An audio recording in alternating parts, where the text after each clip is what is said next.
And Coach, your opening thoughts about tonight's win? Man, great job defensively. These guys followed our game plan to the T. We saw them heat up last night. We saw them in the first game of the season. They hit like 8 or 9 threes against us. And we just said, hey, we're going to take the 3 ball away. We want to make them have to make tough shots. And, you know, if they make them, they make them. But we pushed up on them. We felt like they couldn't make enough twos to beat us. That's where we do a great job there. We don't necessarily have to shoot the 3 ball well to win. We just need to take care of it, make sure we out-rebound you. We out-rebounded them 49 to 35. We got to the free throw line more. We didn't make them, but we got there, which put their guys in foul trouble, so we were able to put some pressure on them there. And at the end of the day, I mean, these guys have been here before. You know, all of these guys here were starters on last year's team, where Jazz was our 6th man when he played 18, 19 minutes a game, so those are starting minutes, so they just get it. When they get in these environments, they know what winning basketball is. They stick to our formula, and they listen. They listen, so I'm extremely proud of these guys. We'll take questions from the floor. If you could please use the mic. JT, you might be the most unheralded champion in the state of Texas. Talk about how many rings you have and what it means to leave a legacy with your coach, Brandon Thomas at Faith Family. It's gonna be my 2nd one. See, when I was a freshman, I never thought like this would happen. Neither did I. Man, that's amazing. It means everything, because like I worked hard for this, very hard. Coach, can you talk a little bit about a little bit about having to play from behind tonight and kind of what you were saying to the team there when you fell into a hole early and what that. We always say big games are won in the second half, period. You know, we started the season down to these guys by 15 in the 3rd quarter. So being down 7 or 8 in the 1st quarter is kind of lightweight compared to that. Matter of fact, our first 3 games of the season we were down. You know, and so these guys are just, you know, again, they don't, you know, they don't. What's the word I'm looking for here? They don't get flustered. They don't get flustered. You know, we just say keep chipping away, play our game. We had the pace of the game that we wanted. You know, they pressed us, but you know, they weren't able to necessarily speed us up. In terms of turnovers, it was even. You know, and they were the more aggressive team on defense. I mean, we said, hey, we're going to sprint back and let them come to us every time because we know they want an up and down game. So we didn't want to have an ingredient, you know, added to that formula by pushing up on them. So yeah, I mean, our formula has been all year. You know, get to the free throw line more, out-rebound the team, and take care of the basketball. Because we're not the best 3-point shooting team. I think last year in the state championship we made 13 threes.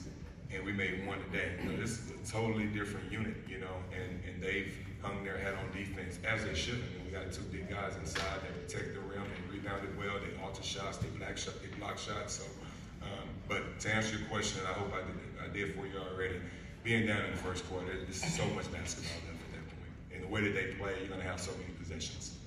And then also, what did you see from Peyton tonight, especially? Amazing. You know, Peyton, we've been around him forever. His dad, you know, myself, Coach Miles, and Coach Pape, we're graduates of Kimball High School. We were on the '97 state championship team. His dad was a big-time player at Kimball, so just that Guster's name, you know, Patrick Gusters, Lonnie Gusters, his sister Hannah Gusters is a McDonald's All-American. He just comes from a long line of hoopers, really good hoopers. So I'm so proud of him. I think he had 0 points at the half, and he ends up with 19. He ends up with a double-double at that. That's big time. Coach, we were talking this week, and you kind of said the vision wasn't to build a dynasty when you got to Faith Family, but looking at 3 titles since 2019 now, as you're able to kind of step back and reflect on that, what's kind of the takeaway from what you, your staff, the players have accomplished since everyone's kind of arrived here? You know, when you're coaching, you know, I'm 44, I've been coaching since I was 24. It's been one long season, man. So, you know, I guess I'll take a step back once it's all over. But, you know, winning championships, we don't set out to do that. I'm pretty sure no one's going to believe me, but we don't. We just go to work. And everything that we do and everything that we accomplish is a byproduct of the work that we put in. That's where our focus is. We don't talk about winning state. Now, everybody in our community does. Everybody on the internet does. You know, Paul Miranda does. You know, but we don't talk about it. we don't. And so the dynasty talk, that's barbershop talk, that's social media talk. We're trying to protect what we have, you know, and you know, we're gonna get back, you know, spring break, take a week off, and get right back to work, you know. At the end of the day, as a coach, I honestly get way more satisfaction off seeing these guys sign those letters of intent. You know, having a guy like JT, like he said, he has 2 championships. I know he's a great player. He's the most productive player that I've ever had. And I got guys I coach JaVale McGee, he's playing for the Mavericks right now, right? But JT Toppin is the most productive player that I've ever had. And it's all a product of the work that he puts in. I mean, he is a gym rat. He asks these guys, he lives in our gym. You know, he's there in the mornings, he's just there all the time. So to see a guy like him come in, like I said yesterday, 6'3", $160, soaking wet. Now he's, you know, getting ready to go on to New Mexico and playing at, you know, the Pit. He's gonna be a big time player. There's no doubt in my mind. He's gonna be a big time player. Seriously. Coach Thomas, remember the first one? Yeah. And I don't want you to compare it to the other two, but what has this team been different than the other two before? And then for the players, what does it mean for you guys to be playing for Coach Thomas? He put so much into this program. He put so much into you guys. The difference in the first one and these last couple have been that first one, we were not the favorite. You know, we were far from the favorite. I mean, Women Hustlers was extremely good that year. They beat Duncanville that year, and Duncanville was a 6A state champion. Silsbee was trying to go for a 3-peat. They had all their players back. They lost to Yates, who was extremely good. They averaged 100-some points a game.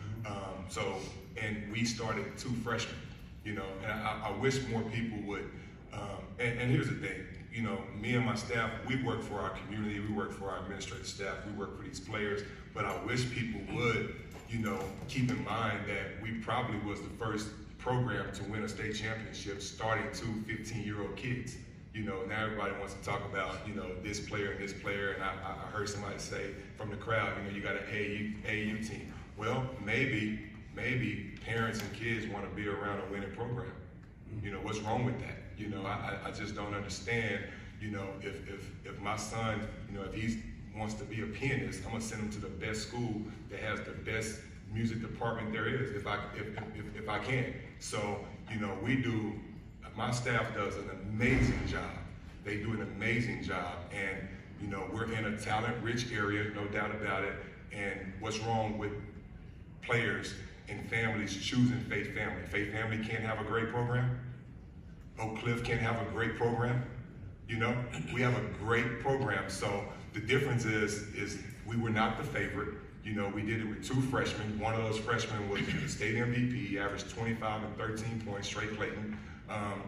And now we are the favorite, and you know, I mean, hey, we've earned the right to be the favorite. And it's tough to defend it. It's tough to go back to back. It's tough to win one. The coach we coached against yesterday, he coached 35 years. He never, you know, it was his first Final Four. So we're extremely blessed. We're extremely humble. But these guys work. You have no idea. You probably don't have to repeat the question, but No, I'm long with you. I'm sorry. Oh, you want me to? Yeah. Well, my question would be for you guys, and what does it mean for you guys to win another state championship for Coach Thomas, who puts his heart and soul into the program, and he also puts his heart and soul back in you guys every day? Well, it's an honor, most definitely. The past 2 years I've been here, it has been very influential and beneficial in my life, and I've experienced so much, got to develop as a player, and I'm just honored and thankful to be in this position right here with these guys and to do the things that we've been able to do. Yeah, I grew up with Coach BT since I got here last year. He expects nothing but 100% every day. And he gonna give you his 100, you gotta give yours. And you do that, you match, you end up here. Yeah. Paid off for sure. Final question? Coach, y'all been to the state 5 straight times, won 3. Y'all have one of the best resumes of any team at state, 5A, 6A, or anyone. Has the way y'all dominated 4A, is there any kind of discussions or considerations of opting up play in higher classifications in the future? That's really not a question I can answer because I wouldn't make that call. And out of respect for our opponents, I wouldn't call it. I mean, we've been blessed, but not dominant. I mean, you know, Argyle handled us a couple of years ago when we were coming back trying to win that back-to-back state championship. Yates was extremely good that year. And Booker T is very good. So, and it was a tough game out there today. But in terms of your question, it's not up to me. When I got here, they were 4A. You know, they were 3A before that. I think they were 2A before that. So Faith Family's been around since 1998. Since 1998, so it's not a new school. It's not a new program. Question for the players. I don't know if you guys know this yet, but you guys went undefeated against teams from the state of Texas this year. You guys just talk about what that says about the caliber of your program to not only be the best 4A team in the state, but be some of the best 5A and 6A teams in the state also. I feel like when you got a coach of this caliber, you know, like it forces players to be their best, like every night. And we take it game by game, night by night. We don't focus on the future. We go one game at a time. And this is how we ended up here. And honestly, when we make our schedule, guys, we don't look at classification. We just try to schedule the best teams we can possibly play in the best venues, on the best platforms to give these guys the exposure. We want them playing under the brightest lights possible so that when they get here and they see, you know, what they experience here, they've been there before, they've experienced it all year. We truly don't look at, like I said, the classification and all that kind of stuff. We just want to play the best teams to challenge ourselves. I mean, you know, I didn't even know, honestly, that we hadn't lost a game against a team. We didn't play many either, though. We didn't play a lot of in-state teams, you know. It's something about being able to get away from Texas and bond on the road, get away from everyone. I mean, their families, my family, you know, and just be together and learn a lot about each other and grow together and, you know, learn from our errors, learn from our mistakes, and try not to repeat them so that you're constantly building and you're constantly growing as the season goes on. So, yeah. All right, thank you. Congratulations. Cool. Thanks.